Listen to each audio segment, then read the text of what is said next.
I'm going to give one spoiler, which is Oh, something that I guarantee you almost nobody has heard of. And okay. I literally, this is the power of community. Okay. I cannot stress this enough.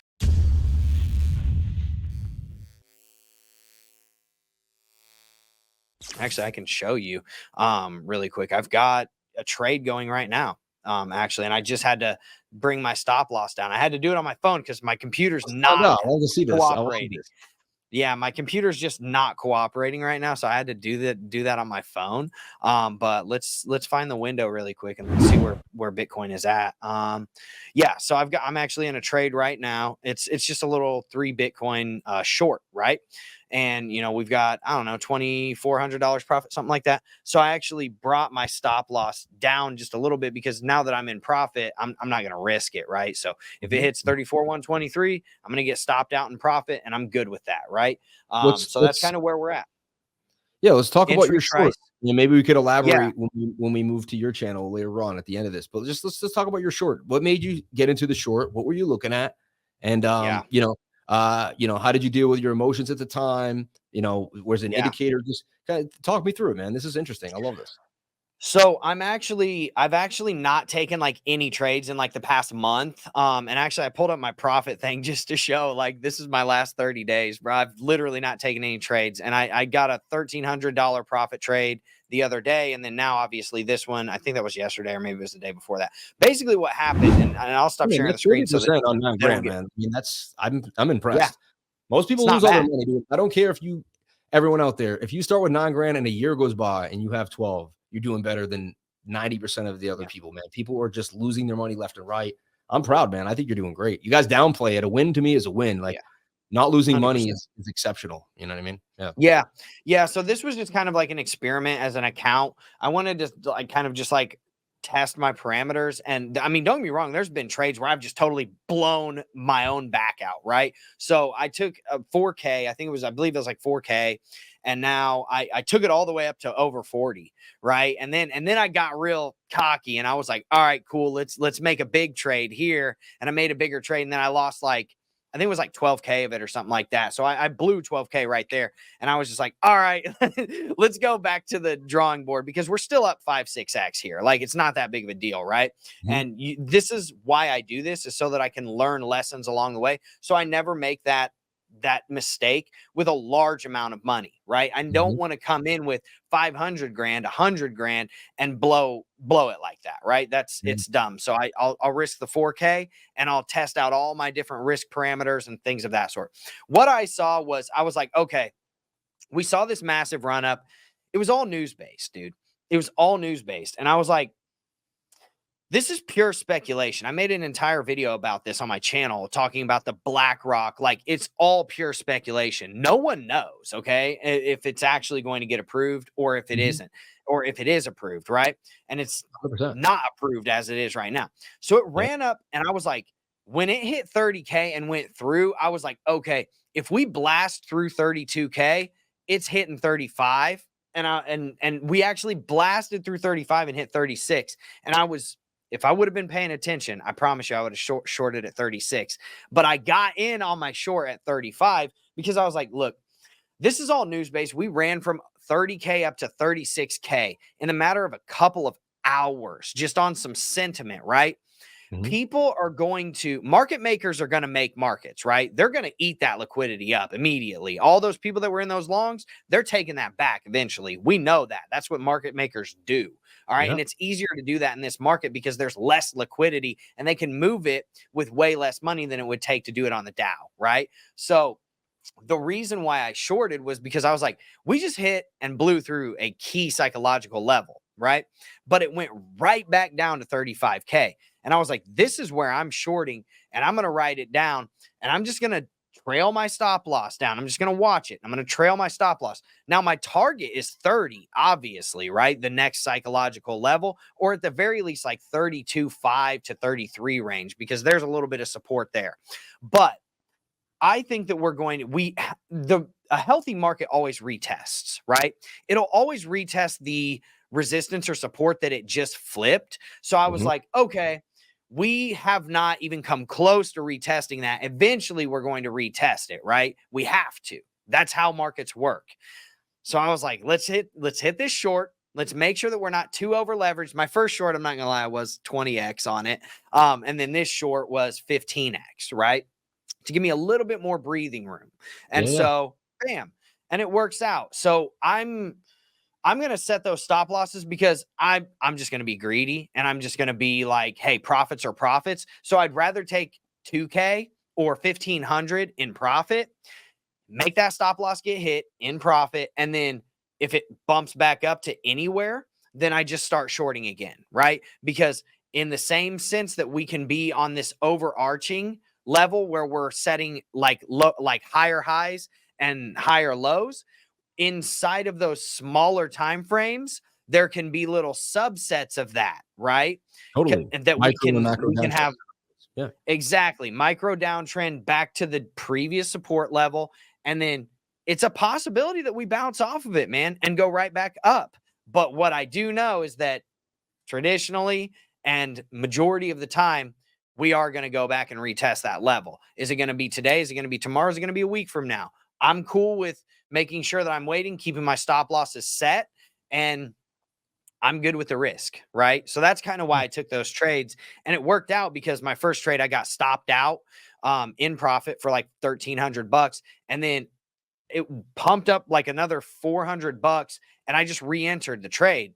And now you see where that one's at. And I've trailed my stop loss all the way down to where I'm in profit at 34.1, probably to the tune of another $1,600. So Great. all good, man. And I'll just keep ripping it, dude. I'll just keep ripping it. And it's all about those small wins. They'll add up. I've noticed that those small wins will add up more than the big ones will majority of the time. Now, if it goes back down to 30, yeah, I'm going to make I'll make 13 grand or something like that. But am I willing to take the risk of not taking profits? Or could I make that same 13 grand by taking all of those smaller trades while it's ping ponging off of, and that's what I would rather do because it's less risky. I'll tell you what, less time. Share my screen. I mean, you have a pretty good, idea. Cause look, the way I trade is all based off of moving averages basically. And once you this morning, I called a short on, last night I was long last night, right? Inside of this pennant. But I said to everyone, I said, the second we lose the 200 SMA on the 7, we're going to dump, and it's such an amazing way to trade, like using the 200 SMA. Now it takes time to understand how to use it on all the different time frames. And that's kind of really I think what people, they get into the 1 hour, the 15, the 7, and they get confused and then they get blocked by the, eventually all the time frames make sense to you. You just kind of, I talk about them almost like cars in the driveway. Like if you had a Corvette, if you had a Porsche, like you can't drive them at the same time. Like you can't drive the 1 hour at the same time that you can trade the 4 hour time frame. So I've traded the 1 hour for years on and off. I've traded the 4 hour. I've traded the 15. Now I have, 500, 600, 700 hours on the 15, 1,000 hours on the 4. And now all the time that I've spent on all these different time frames meshes them together. Now I can kind of see the market as a whole. But one thing that I do is whenever we lose the 200 SMA, you're going to the downside, period. You know what I mean? Yep. And then I looked at it on the 15, and the same thing happened today on the live stream. I basically drew this. This is a bear flag. And on the live stream, we opened a short right here, and short continued to play down. We sold it at this divergence, right? And we're seeing if we can flip back up. But the idea is now that the 15-minute is lost to 200 SMA, you're likely now to drop down to the 200 SMA on the 1 hour time frame. And you have a gap in the VRVP here. It tells me that you're likely to get to, possibly 31,000, and then I use Bookmap, which shows me liquidity data. And it's telling me, look at, these are huge buy orders right here, right? And do you see any sell orders up here? No. So usually this is not 100% accurate, but it's about 80 to 90% accurate. When this tells me there's a batch of liquidity down here, we go to it. You know what I mean? The market makers want to go to where there's the most orders. And the most order is sitting, and that's why when you said 32, 33, 32.5, I got really happy because I'm like, man, if he holds that, he's talking about a huge whale liquidity zone, and he'll likely be able to get his order filled, and he'll be able to make the trade. This has been amazing. I didn't realize that you were so into the charts like this, bro. Like me being passionate. We talk about cigars, we talked about a lot of things when we were at the party, but we definitely didn't talk about Fibonacci and divergences. But I didn't realize you had such respect for TA. A lot of people don't. They just don't. They don't put enough time into the charts. You have obviously put enough time into the charts to actually respect the technical analysis, which I find amazing. I mean, it's the reason why you're winning trades. Like you're setting support or resistance. You're not listening to your emotions. You're actually trading levels and price action. So now I'm a little interested now because I do my TA, but I feel like I could learn something from you. what coins are you getting into? Like, you know, have you built a bit of a bear market portfolio? Are the things that I haven't got into that you're looking into? I kind of want to know, man. I feel like I might be missing out if I don't get this information from you right now. Yeah, 100%. So we actually, I'm gonna give one spoiler, which is Oh, something that I guarantee you almost nobody has heard of. And okay. I literally, this is the power of community. Okay, I cannot stress this enough. This is literally going to help people understand what it means to have a community, what it means to have a support system, what it means to have people that want to see you succeed and help you and support you in that success. And then fourth thing is because I wouldn't have this community had I not built my YouTube brand and presence and had I not built my communities, because I'm going to shout out somebody that brought this to me in my Discord, and he's an investor in my company, Wolfer Finance, and his name is Chadlington. I'm not going to like dox him. I don't know how he feels about all that, but he might become an advisor, like kind of like a board on the board of advisors for Wolfer Finance, due to him bringing me a couple of very promising opportunities for Wolfer Finance to invest in and run validators and masternodes for. So the one that I'm going to give away is BAB. All right. And if nobody knows what that is, it's BABB. You can look it up on, yeah, BAX. Yeah, BAX, right? Yep. BAX. I know all the tickers Yeah, in my head. Yep, BABB. Their coin symbol is BAX, and they're only like a $15 million market cap right now. Now, the reasons why I like this one is because it is really going to disrupt the financial industry, because they actually, what a lot of these financial companies that are trying to service institutions are trying to solve, BAB has already solved, and they have the regulatory licenses, internationally speaking, in order to be doing these money transmissions, right? So, and nobody knows about them. I'm serious. Go search them on YouTube. You won't find much. And the reason why, they've been around since 2018. They've been building this entire time, and they're all about timing. They understand the market. And then I have a series, actually. I just dropped a video on, like, I think it was like my top 10 bullish altcoins for the bull run. I literally dropped that video on my channel, and that Wolfer Finance is actually, we put our money where our mouth is. We'll just put it like that. So we'll tell you what coins we're in, and then we'll get into it over there, because there's going to be a lot of alpha dropped. And my channel will also help you from getting rug pulled, because I've called out like 17,000 scams, Ponzi's, rug pulls before they ever happened. And that's why my community values me personally. That's like my value add to them. So valuable, man. Yeah, like, because a lot of people talk about like, how do I make money in crypto? But then I kind of thought about it in another aspect. I'm like, everybody's making money in crypto and bull runs, but how do you not lose your money in crypto? And one of the ways was, building Presend, which stops people from accidentally losing their money, and then building my brand that literally tells people like, hey, this is a scam. Do not invest in this and stuff like that. And then bringing alternatives to them to say, look, I know there's scams out here. We're going to do things right. We're going to do things the way that they're supposed to be done. And here we are a year and a half later, still doing them. It's funny. I think that's why we get along so much, because our why is intertwined, right? Like I run a trading group, right? But why I ran the trading group? Because I got in, I got wrecked. I didn't read the charts. I traded on emotions. And I said, most people are going to do this. They're going to get into crypto, and then they're going to leave it and think, it wasn't for me. And I'm like, if I could just grab them, if I could just hold them for a second, motivate them, keep them positive, make them realize they can do this, teach them technical analysis, give them some tools that they never thought they could have, build them up emotionally, spiritually, mentally, let them know that they can, they will, they are the best. Like I was depressed one day, I got out of it. And so I just want to I don't want people to fall into the traps, right? That trading can fall in, and then never ever get the trading. I don't want people to fall into the traps that trading can pull you into. And I want them to avoid, a lot of the downfalls. That was the basis of my company. Similar, your company has a similar why, right? Like, yes, we all want to entrepreneur. Everyone is somewhat self-serving. That's the human, can you self-serve others while you serve yourself? That is the greatest way you can entrepreneur, right? So you're getting by, you got to pay your bills, you got to run a company, but you also said, hey, maybe I could run a company that also helps people from losing all their funds in cryptocurrency, So I love it. When I first found Presend, and I didn't know you were the guy behind it, I just found it online one day. I got super excited. Never knew I was going to, be, really, really close with the founder and ended up becoming friends with you. So like, Yeah. I found it amazing. I even like your logo, man. I even like the way, I like everything. I like the marketing. I like the colors. It drew me in from day one, Yep, the shield, man. It's like your shield that protects you from just accidents. And that's the thing. That was the thing. That was the whole premise. There's no, without getting too far into it, there's no insurance in this market, man. And it's impossible to get insurance.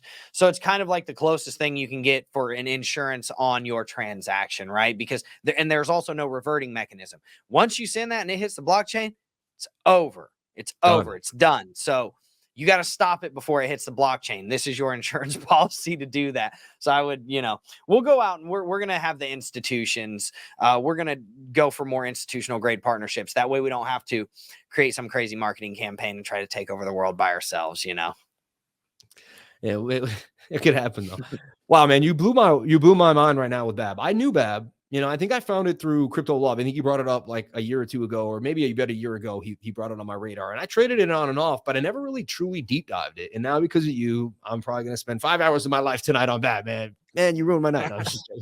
No, but I'm super excited. I'm gonna be definitely deep diving this coin. Any other gems you could drop on us, man? Because I don't know, man. It looks like that's worth it. I want to hear what else you got going on. Yeah, so I tend to stick more towards the less speculative. So the reason why I liked Bab was because they're like regulatory compliant, and we know how the market's trending right now. My main big So this is going to be an unpopular opinion with a lot of people because they're going to be like, "Oh, give me something better than that," right? But I'm going to say like crypto.com's coin, which is Crow, and Binance's coin, BNB. I love those coins, and the reason why is because there's two self-fulfilling use cases for them. So you can pay for your trading fees, and then they both have chains. So it's like that self-fulfilling prophecy. Like a lot of people are like, "Oh, I like Ethereum because Ethereum always has to be used to pay gas fees, do all these things." But no one's using Ethereum to pay fees on like exchanges and stuff. And exchanges absolutely print money. So I'm big on the exchange coins like Binance coin and like Crow coin, even KuCoin's coin. But there's the other ones that I really like, which are going to be like the uni swaps, right? The Trader Joe's coins. Those I think a lot of people sleep on because the decentralized space, not everybody trusts centralized institutions. And the majority of projects aren't on centralized exchanges, right? Costs a lot of money, costs a lot of marketing. So these decentralized exchanges in a bull run are going to absolutely explode because there's going to be more projects building and coming out on all these different blockchains. And where are they going to get listed? Decentralized exchanges. What do you have to do on those decentralized exchanges majority of the time to pay decent fees and not get absolutely smacked over the head with fees? Use their coin, right? So the Uniswap coin and those Trader Joe coins, those are going to be the coins that I'm going to be putting into kind of like a moon bag. Then you've got your XRPs, right? Love XRP. It's on its way. That thing's going to explode. It's waiting to explode because once this, and this is going to be another kind of like unpopular opinion because I'm going to tie it to something else and not tie it to the XRP actual technology and army that backs it. But this Bitcoin ETF stuff and the spot ETFs with BlackRock and everybody, and then the Ethereum ETFs that Kathy Wood and ARK Invest and 21 Shares filed, when these are approved, dude, that's the spark that ignites the absolute explosion of coins like XRP, right? Because XRP already has its own use cases. They're going to be putting it into CBDC, centralized or central bank digital currencies and things of that sort. Then here's a coin that nobody's going to really like. They'll probably have heard of it, but they're not going to like be thinking about it like this is in my bull run portfolio. And I'll tell you why. It's in Wolfer Finance's portfolio and it's been in there since day one. So the Wolfers probably know exactly which one I'm talking about, but it's Flux, man. And if anybody knows what Flux is or hasn't heard about Flux, the briefest synopsis I can give you, think Web3 Amazon Web Services. Think Web3 Microsoft Web Services, right? Azure. So what they're doing, they're in the cloud infrastructure space. Now, what they also do, this is what's really cool about Flux. They are proof of work, so you have to mine, and you can also do masternodes. We own like 8 master nodes or something like that of Flux, where it's like the top tier master nodes. We have hundreds of thousands of dollars in this coin, right? And so, like I said, we always put our money where our mouth is, and I do too, like just personally. But I see Flux as growing tremendously because first off, it's outside of the top 100 cryptos. It's far out of there. Secondarily, they are helping do mining, and it's called parallel assets and parallel mining that they're doing on like, dude, it's like 9 or 10 chains. We're talking Binance Smart Chain, Tron, Ethereum, Polygon, Algorand, Ergo, Cadena, Avalanche, dude, like these are top chains and they're just smashing through all of these. And they're going to, wouldn't surprise me if they get Caspa chain, Casper chain, Solana, stuff like that coming out in the future. Cardano, where they're helping them host their networks because guess what Flux does? It hosts nodes on the network that helps other blockchain networks host nodes. And then they share in the mining or the validator rewards with the community members and the people that are hosting the nodes, like the Wolfer Finances of the world. So, dude, Flux is like one of my biggest moonbags. We'll put it like that.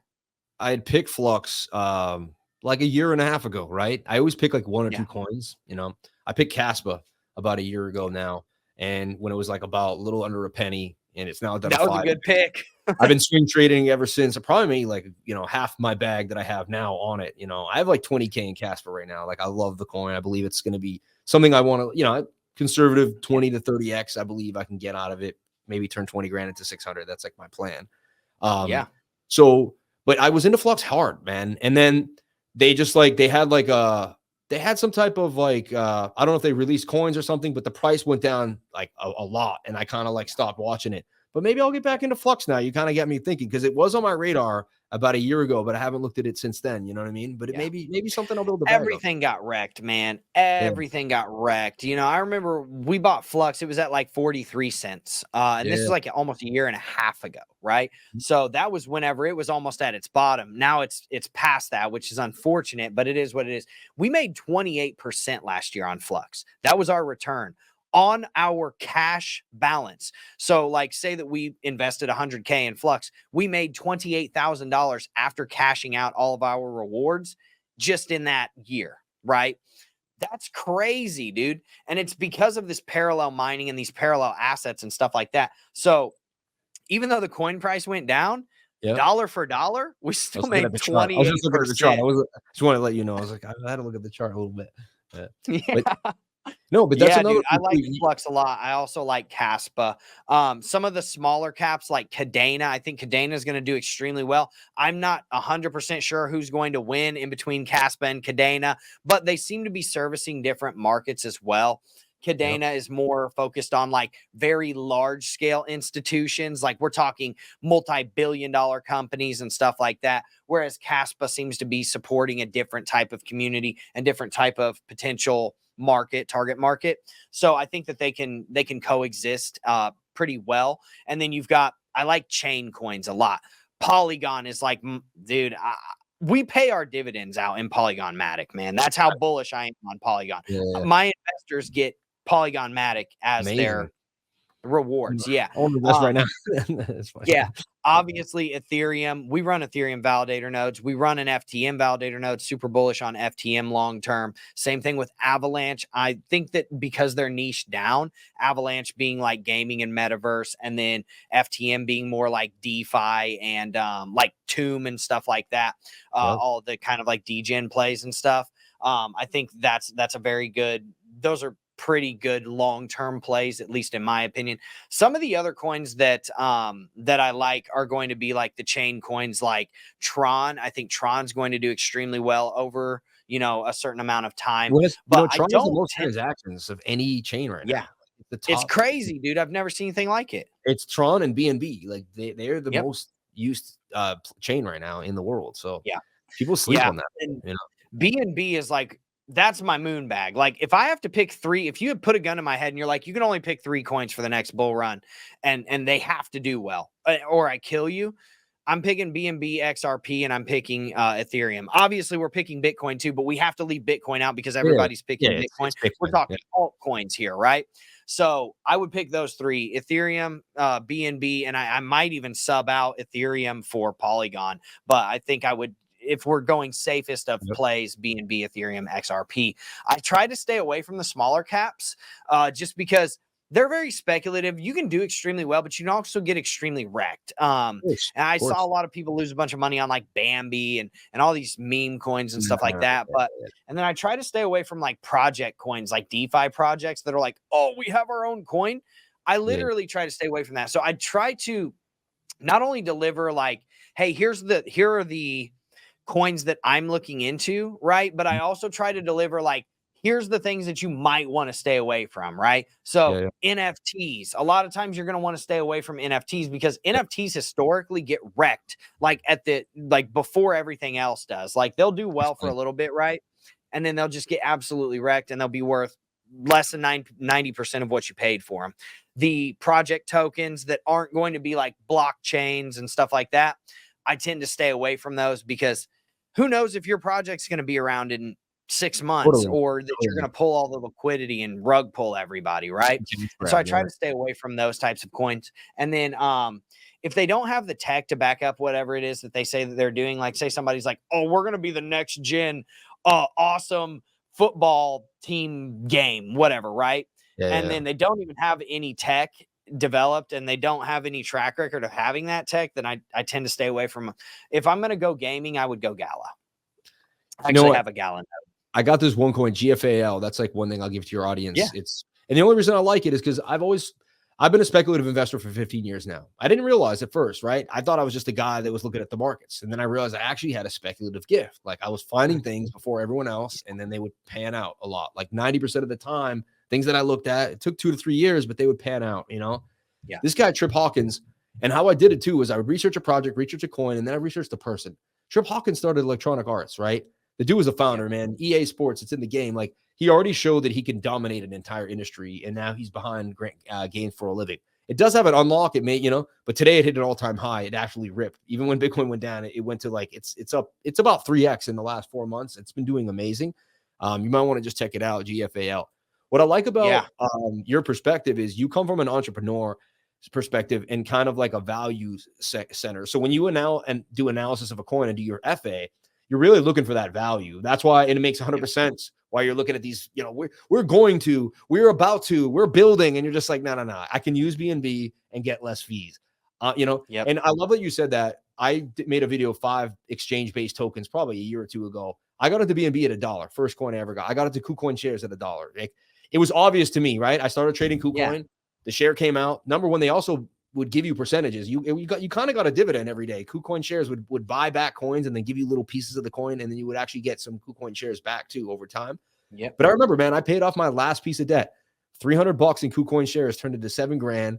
I ended up paying my last bit of business debt off like 4.5 years ago, and that was the last time I ever was in debt. And like KuCoin shares, I love exchange-based tokens, bro. Uniswap, Cake. I got into Cake at 40 cents and went to 60 cents and went to $44. It was like I was kind of knowing I got 8,000 subs. It blew my channel up a little bit. I started doing the DeFi and learning how to make $1,000 a day with Cake. Like it just, but yeah, man, you're spot on, dude. Like everyone, he just brought a lot of value, you know? And Kadena, man, Kadena it's low right now. It's at a very low price where like, you know, no one's talking about it. It's not getting a lot of write-ups. It's not getting a lot of buzz, but it has infrastructure. It doesn't have someone from like Microsoft and some people in TradFi. Like it seems to have, you might know more about the founders, right? Some of these teams are so stacked, bro. It's like the Lakers in the late 90s, right? Like you've got everybody on their team. I've never seen anything like it. And that's why I'm like, well, I want a cool team too. You know what I mean? Like I got my 2 companies. I want somebody cool. I want the CTO of Uber, like Algorand has or whatever. Like, where do these guys get these people, man? I'm just like, it's kind of demoralizing, like how awesome some of their teams are. You know, they're like, I led the first manned mission to Saturn. Like 15 years ago, I'm just Drew Wolfer, bro. People are gonna be like, that's Drew Wolfer, bro. You're going to be that dude. You know what I mean? And they're going to be like, Drew Wolfer on there? Like, oh my God, they're going to like, he already ran 3 companies to $1 trillion. You know? Yeah. That'd be crazy, bro. Yeah. It'd be like the Jeff Bezos of transaction security. I mean, if the patent like that's our secret sauce right there. That's the thing that puts us there, right? To where we could be, 9 to 10 figure company. It's the pending patent. That's the secret sauce, because without the patent, anybody else could just come out and jack our software and say, here, we're going to spin this up. We don't need Totally. you. But with our patent, we can license it out to anybody, right? And we are the only ones that have the right to do that. So yeah, I think Presend's got a heck of a shot at being something truly great, and being involved with those teams, like, where it's like, oh, we're partnered with Coinbase, Binance is using our technology, we're inside of MetaMask and blah blah blah. I think Presend has that potential as well. So yeah, we'll see how that goes. But Wolfer is on a totally separate trajectory, where it's just like, hey, we're gonna provide blockchain infrastructure, maybe do mining in the future.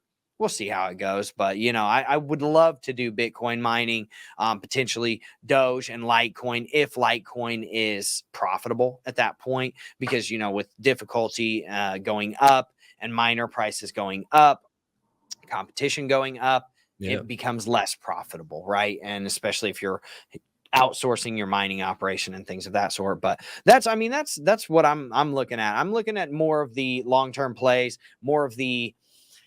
I'm okay with not getting instant gratification for a more guaranteed and more substantial long-term payoff, because there's nothing in life like a guarantee, and there's actually no guarantees in life. And, except for, obviously death and taxes, which is what everybody says. But my point is that I'm actually okay foregoing like those crazy gains that people try to chase on like Pepe and stuff like that, for understanding the fundamentals of a company, understanding the fundamentals of their technology and the team behind them, and understanding if those people are capable of doing whatever it is that they say or portray it is that they're going to be doing in the future. And so that's why I rely on that pretty heavily whenever I'm going out and searching for projects and institutions to put my money into, because, this is my job, man. I mean, I run 2 companies. I don't go to Starbucks and as the assistant manager every day and have like some guaranteed paycheck. Like, this is how I feed my family, my wife, my kid. So I provide for myself and my family. So, I'm not going to take any chances unless it's with like very speculative money, couple of grand, whatever, Exactly. So yeah, that's kind of what I tend to stick to. But I think that the bull run, in my opinion, it's starting right now. But that doesn't, like, I have to give that disclaimer to like tell people, like, don't ape in, because there's still places where we could drop to and retest previous support or resistances that we now flip to supports. But I think that the bull run is going to come faster than most people think. And that's what always happens. It's what always happens. People are saying, oh, when's the bull run going to start? When's the bull run going to start? And usually when people are asking that question, it started already. It's already started. Yeah. So just take that for what it is. Do your own research, figure it out for yourselves. Like I always say, I'm just the guy with the braids on YouTube that brings you the information in a fun and entertaining way. And Crypto Lifer's just here to try and help you guys out in your journey as well. So please, for everyone's sake, do your own due diligence, make decisions. Don't leverage trade if you don't know how to leverage trade. If you don't know how to trade at all, go out and build a formidable portfolio, and, don't chase moonshots. One thing I wanted to add, just some value to your watchers, and because everyone thinks you have to be an expert, like, they could be blown away by your past entrepreneur. Like, I don't know what Drew does, or I'm like this, expert TA guy. People like to say that.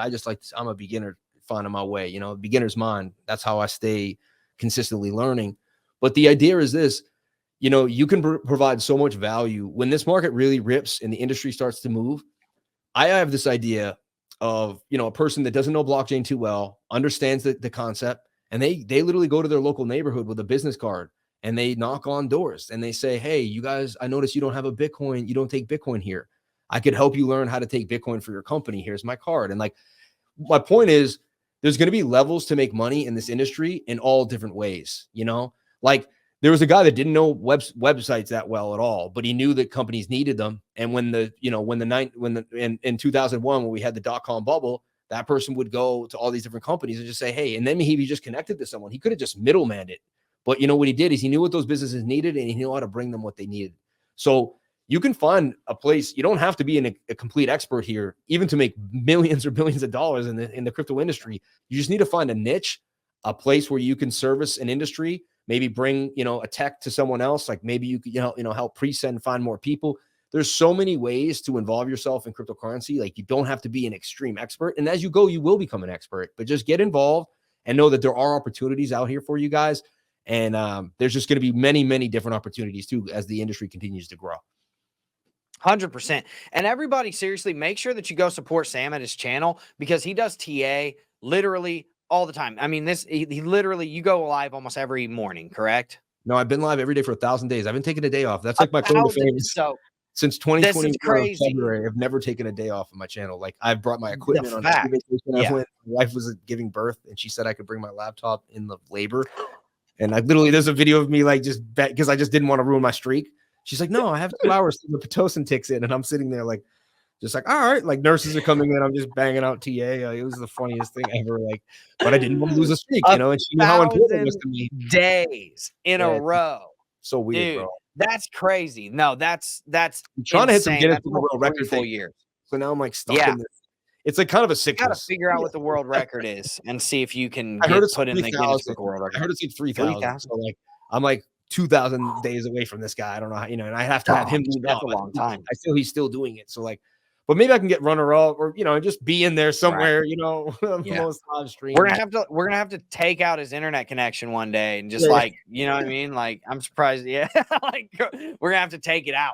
But yeah, seriously, go over to Sam's channel. I mean, and if you want to see the first half of this video where he actually showed his expertise and he showed his TA, and I actually showed 2 trades, one trade that I just took yesterday, or I believe it was the day before that. Yeah, that was profitable. And I know I don't really show this stuff on this channel, on my channel, and there's reasons for that.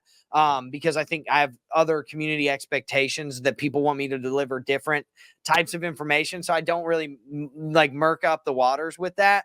And then also we showed a trade that I'm in right now, and Sam ran through all of the TA that he basically did to call the bottom at 15.5, literally this past kind of like bear cycle that we were in, and he called it, and he literally went in and put his money where his proverbial mouth is, right? And he bought a whole Bitcoin right at the bottom, and I believe it was at what, 19K? It was when you got in, and you said, hey man, yeah, everybody calls the bottom, but then whenever we're reaching it, no one ever buys, right? So he put his money where his mouth is, and there's nobody that's better in this market. There's nobody that's more upstanding, that's actually here to help people. Like, I know this person. I've met him in real life. We've smoked cigars together. Like I said, we were at Gary Cardone's party. His wife has met my wife. I've met his wife. Everybody's met everybody, right?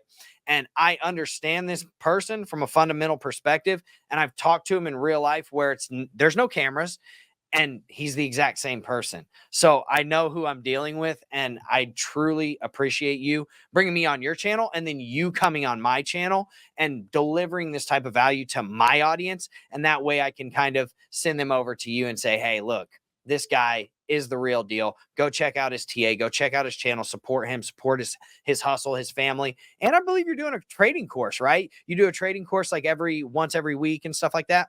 Yeah, it's once every it'll be the last Saturday of every month, but it will, as the bear market runs up, I'll probably do once a week. I do teach for beginners, so they have a place to go, to grasp, to learn. And it's a 2-hour class. I put my 100% into it. You get a PowerPoint, you get my 9-point checklist that I use before I get into any trade.